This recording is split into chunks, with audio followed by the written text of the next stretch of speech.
चलिए देखते हैं प्रश्नावली 2 का पार्ट 2 चैप्टर 2 चरों का रैखिक समीकरण पार्ट 1 में मैं बताया था कि हल प्रश्न चौथा का आंसर बताया था, जिसमें कि समीकरण के चर के लिए मान ज्ञात करना था या समीकरण को हल करना था कोई भी विधि से। तो विलोपन विधि से एक क्वेश्चन बताया था और बाकी क्वेश्चन बना के कमेंट कर देना, अगर नहीं बनेगा तो भी बता देना ताकि जो नहीं बनेगा उसको फिर से बना के बता सके।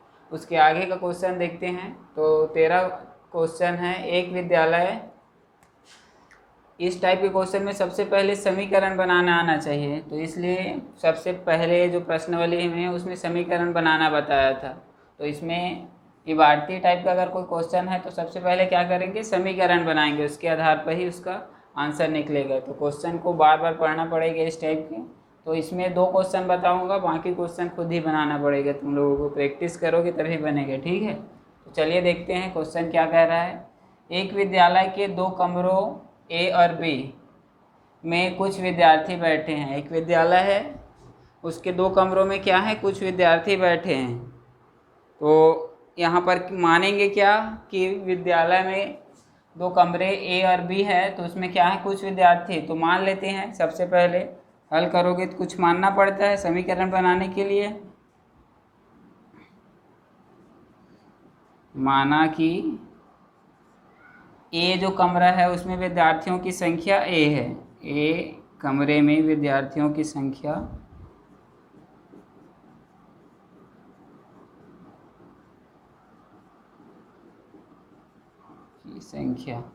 ए भी ए या बी भी ले सकते हो, एक्स वाई ले रहा हूँ, ठीक है। एक्स विद्यार्थी हैं ए कमरों में तथा बी कमरों में मान लेते हैं वाई विद्यार्थी। विद्यार्थियों की संख्या वाई है।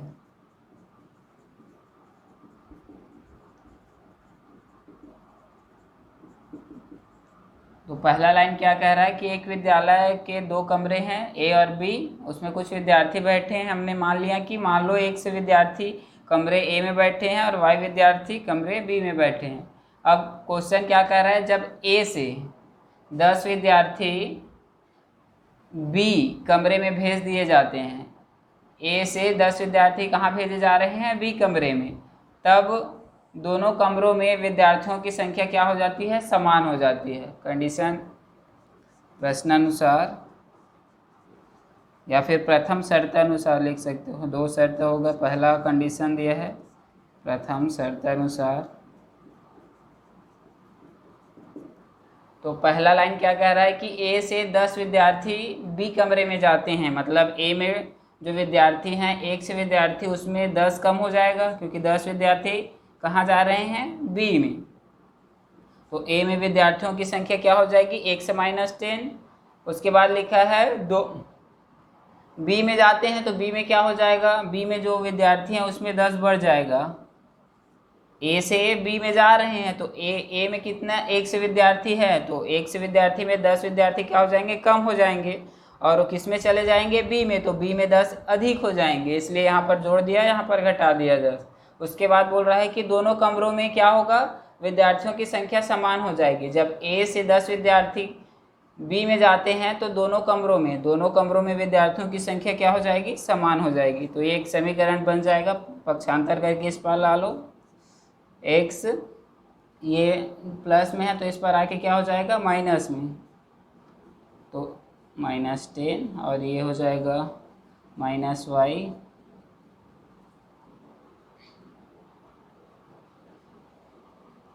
और ये 10 को भी इसी पार ला लो या फिर 10 को उस पार ले जाओ। इस वाले 10 को तो नहीं ले जा रहे हैं तो इसी को इस पार ला लेते हैं, -10 इक्वल टू क्या हो जाएगा, 0।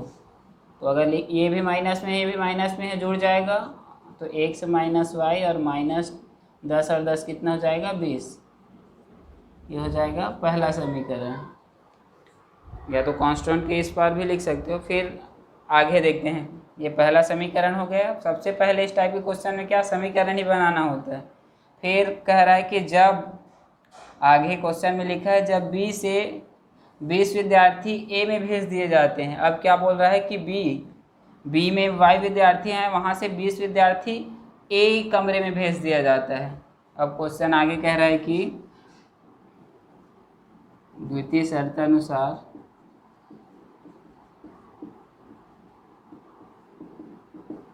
देखो बी से क्या कह रहा है, बी से, बी में कितना कम हो रहा है, 20 विद्यार्थी कम हो रहे हैं। बी में 20 विद्यार्थी ए में भेज दिए जाते हैं।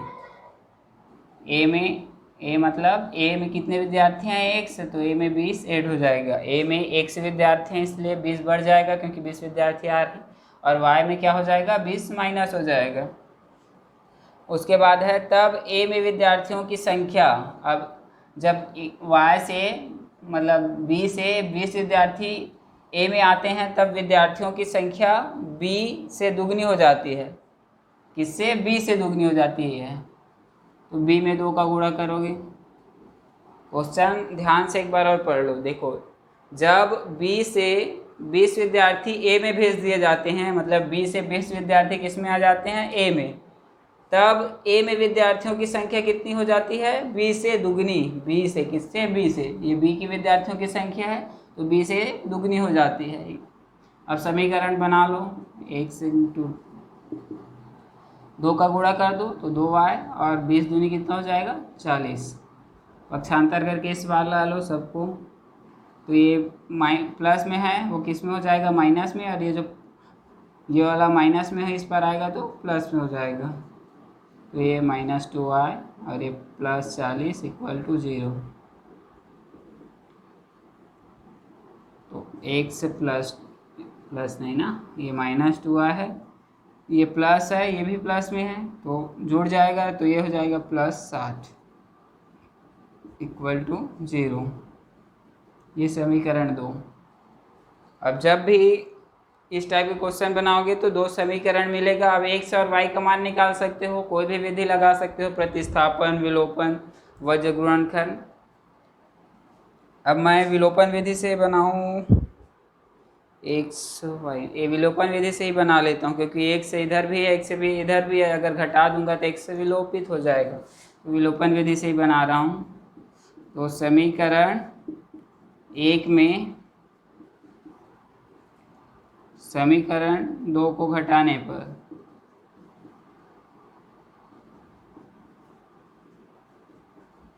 क्या करेंगे, ये समीकरण पहला जो प्राप्त हुआ था उसमें ये समीकरण दूसरे को घटा देंगे।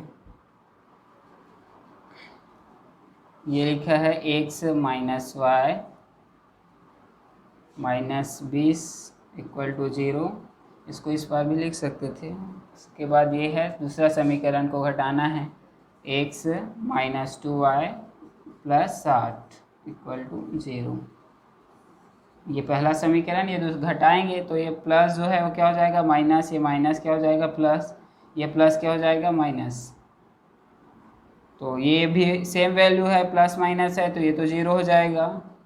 ये प्लस में है, ये माइनस में है, तो 2y में क्या घटेगा, 1y घटेगा, तो y, अब बड़े के सामने प्लस है तो प्लस ही आएगा। यहाँ माइनस में है, ये भी माइनस में है, तो 60 और 20 कितना हो जाएगा, 80, और आएगा किस में, माइनस में।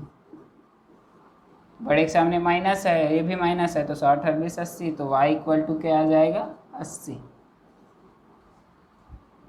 ठीक, पक्षांतर करोगे तो माइनस है, इस पर जा क्या हो जाएगा, प्लस। मतलब जो y है, मतलब b कमरे में विद्यार्थियों की संख्या कितनी है, 80 विद्यार्थी हैं b कमरे में।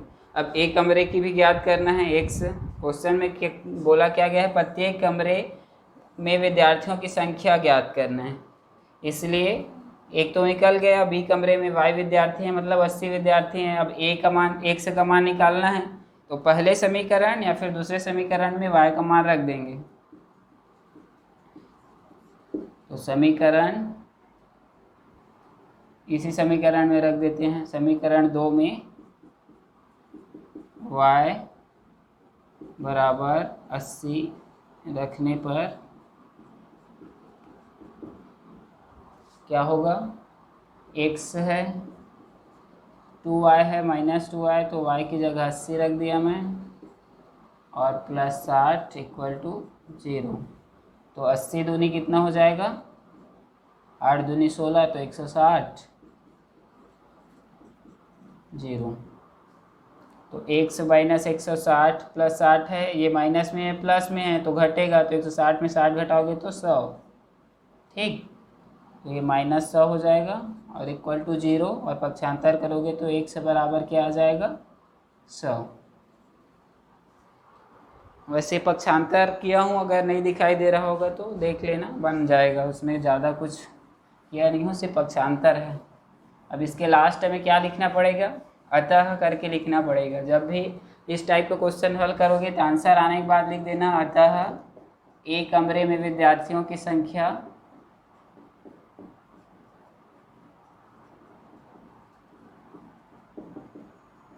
की संख्या 1 से इक्वल टू कितना आया, 100 मतलब 100 है, तथा बी कमरे में विद्यार्थियों की संख्या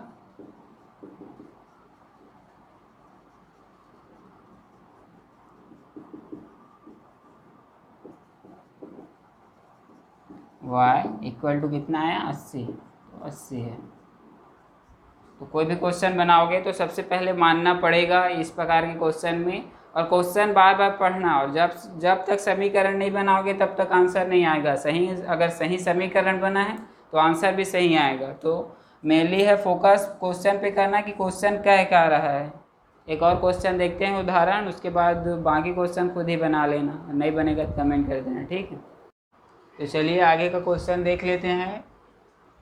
क्वेश्चन है, दो स्थानों ए और बी, दो स्थान है, उसकी दूरी है 70 किलोमीटर, और दो कारें ए और बी से चलना प्रारंभ करती है। यदि वे एक ही दिशा में चलती है तब 7 घंटे बाद एक दूसरे से मिलती है, और यदि वे एक दूसरे की ओर चलती है तब 1 घंटे बाद मिलती है। तो क्वेश्चन में क्या ज्ञात करना है, कारों की चाल ज्ञात करना है। तो जब भी समीकरण बनाओगे तो कुछ मानना पड़ेगा। तो यहाँ पर क्या मानेंगे कि माना कि ए से चलने वाली जो कार है उसकी स्पीड, उसकी चाल क्या है, x किलोमीटर है। सबसे पहले मान लेते हैं, माना कि ए से चलने वाली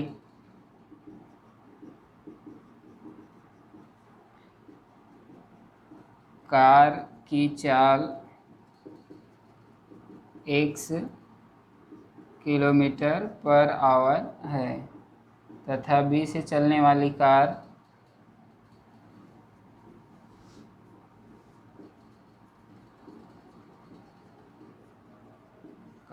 की चाल equal to y kilometre per hour है। ठीक है, ए से जो कार चल रही है उसकी जो चाल है या वेग है 1 किलोमीटर प्रति घंटा है, और जो बी से कार चल रही है उसकी स्पीड क्या है, y किलोमीटर प्रति घंटा। अब दिया क्या है क्वेश्चन में, दो स्थान ए और बी की दूरी दिया गया है। सबसे पहले डायग्राम बना लेना, ये मान लो एक स्थान और ये दूसरा स्थान है, ये ए है और ये क्या है, बी।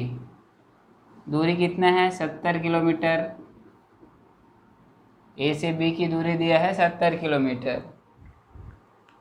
फिर है दो कार, दोनों कारें एक ए से चलना प्रारंभ करती है, एक बी से। एक कार जो है ए से चलना प्रारंभ कर रही है और एक जो कार है बी से चलना प्रारंभ कर रही है। यदि वे एक ही दिशा में चलती है, एक ही दिशा मतलब एक ए भी इधर ही जा रहा है और बी से चलने वाली जो कार है वो भी इसी दिशा में जा रही है, तब क्या 7 घंटे बाद वे एक दूसरे को मिलती है। मान लो कोई बिंदु यहाँ सी है, वहाँ पर वो 7 घंटे बाद एक दूसरे को क्या होती है, मिलती है। ये ए से चलने वाली कार है ऊपर में, और ये क्या है, बी से चलने वाली कार है, और ये वाला जो दूरी है टोटल कितना है, 70 किलोमीटर। ये क्वेश्चन में दिया है, ठीक है। अब यदि एक दूसरे की विपरीत दिशा में चलती है, एक और डायग्राम बना लेते हैं जो विपरीत दिशा,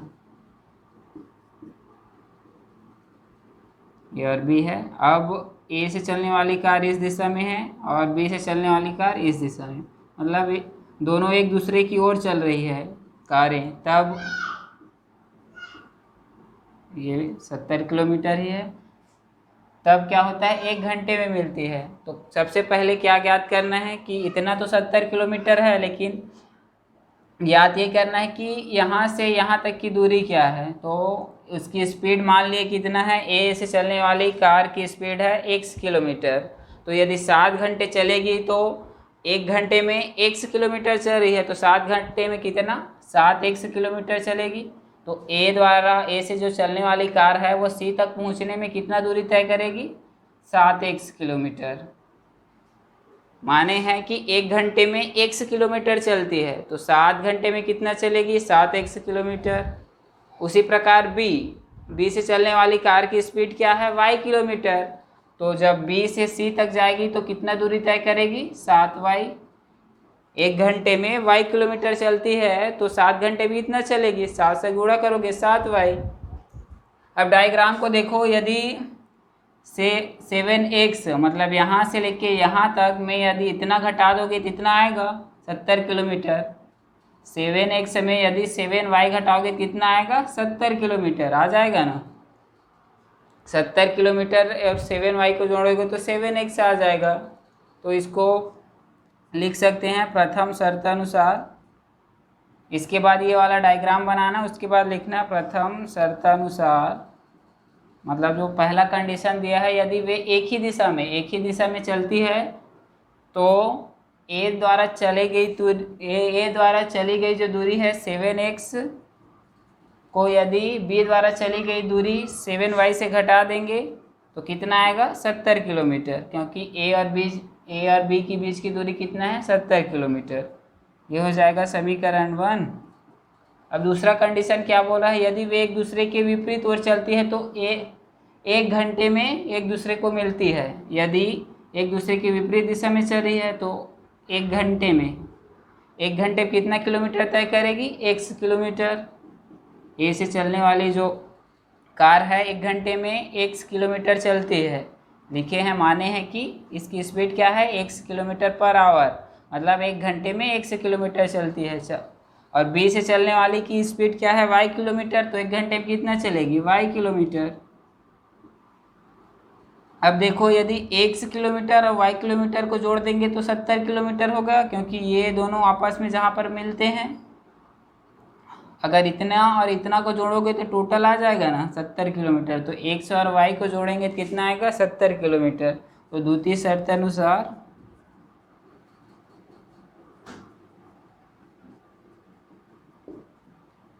x plus Y equal to क्या हो जाएगा, 70। यह हो जाएगा सेकेंड समीकरण।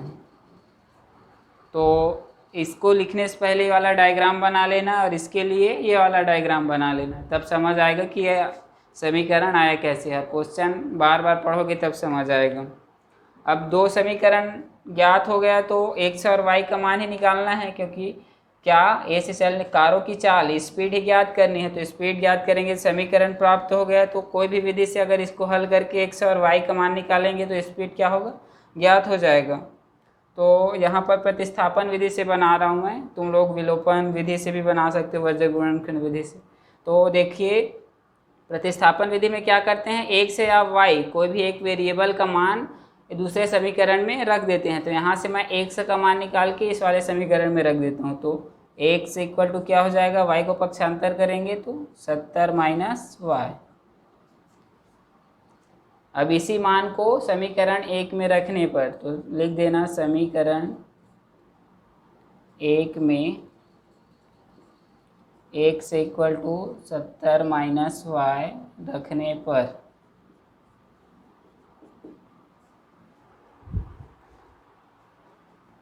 ये डायग्राम बना लेना ना, मैं मिटा रहा हूँ। x का मान 70 माइनस वाई यहाँ से दूसरे समीकरण से ज्ञात किया। अब इसको पहले समीकरण में रखेंगे तो 7 है, x की जगह क्या रखना है, 70 माइनस वाई, 70 माइनस वाई। फिर क्या है, माइनस 7y इक्वल टू 70। ये पहला समीकरण 7x minus 7y equal to 70 है। तो x की जगह क्या रख दिए, 70 माइनस वाई। कहाँ से निकाले थे, दूसरे समीकरण से। तो लिखे हैं समीकरण 1 में x से बराबर यदि 70 माइनस वाई रखेंगे तो ये प्राप्त होगा। अब इसको हल करो, 70 से 70 का गुणा कर दो, कितना हो जाएगा। या फिर देख सकते हो इधर भी 7 है इस वाले पद में, इधर भी 7 है, कॉमन भी निकाल सकते हो। कॉमन नहीं निकालना है, सीधा गुणा ही कर लो। 37 कितना होगा 49, तो 790 माइनस 7y, y से गुणा करोगे तो, और ये माइनस 7y इक्वल टू 70। ठीक, ये माइनस 7y है और ये भी माइनस 7y है, दोनों माइनस है, तो क्या हो जाएगा प्लस 490, माइनस और माइनस आपस में क्या होंगे, जोड़ेंगे तो माइनस 14y और ये 70। अब इसको इस पार ले जाओगे तो ये प्लस हो जाएगा और इसको इस पार लाओगे तो माइनस हो जाएगा। तो 14y 490 माइनस 70, घटा दो 490 में 70, कितना आएगा। 490 में 70 घटाओगे तो 420, और इधर है 14y, तो y बराबर क्या आ जाएगा 420/14। 14 पहाड़ा जानते हो, 14 एकम 14, 14 दूनी 28 और 14 तिया 42, तो 3 बार में कट जाएगा और 30, तो y बराबर क्या आएगा 30। अब इस y का मान रख दोगे समीकरण 1 या 2, कोई भी समीकरण में रख दोगे तो x का मान निकल जाएगा। मान लो समीकरण 2 में y बराबर 30 रखने पर, तो समीकरण 2 में y बराबर 3 रखेंगे। समीकरण 2 क्या है, x plus Y equal to 70। तो x प्लस, अब x प्लस वाई का मान कितना रखेंगे 30 इक्वल टू क्या है 70। तो x बराबर आ जाएगा 70 माइनस 30, यानी कितना 40। 70 में 30 घटाओगे तो 40, ये आंसर होगा और ये आंसर होगा। और लास्ट में लिख देना, अतः जो A से चलने वाली कार है उसकी जो स्पीड है कितना है, A से चलने वाली की स्पीड 40 किलोमीटर प्रति घंटा और B से चलने वाली कार की स्पीड कितना है 30 किलोमीटर प्रति घंटा। आंसर लास्ट में लिखना।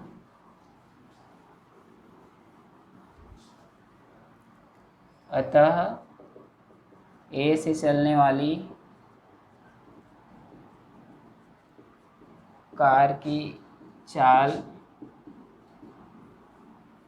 इक्वल टू x का मान कितना है 40 किलोमीटर पर आवर, तथा B से चलने वाली कार की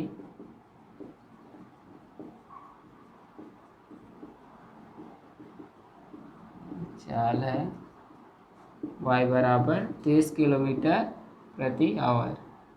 तो यही याद कर रहा था। अब बाकी जितने भी क्वेश्चन बचे हुए हैं, प्रश्नावली 2 में जितने भी क्वेश्चन बचे हुए हैं उसको बना के देख लेना, और नहीं बनेगा तो बता देना, मैं बता दूंगा, ठीक है। और ए वाला क्वेश्चन, बाकी सब क्वेश्चन बना लेना। प्रश्नावली 3 के इस टाइप के क्वेश्चन है, क्योंकि इंपॉर्टेंट क्वेश्चन है, इनमें से क्वेश्चन आता ही है, बोर्ड में 5-6 नंबर का क्वेश्चन आता है, तो बना के रख लेना, ठीक है।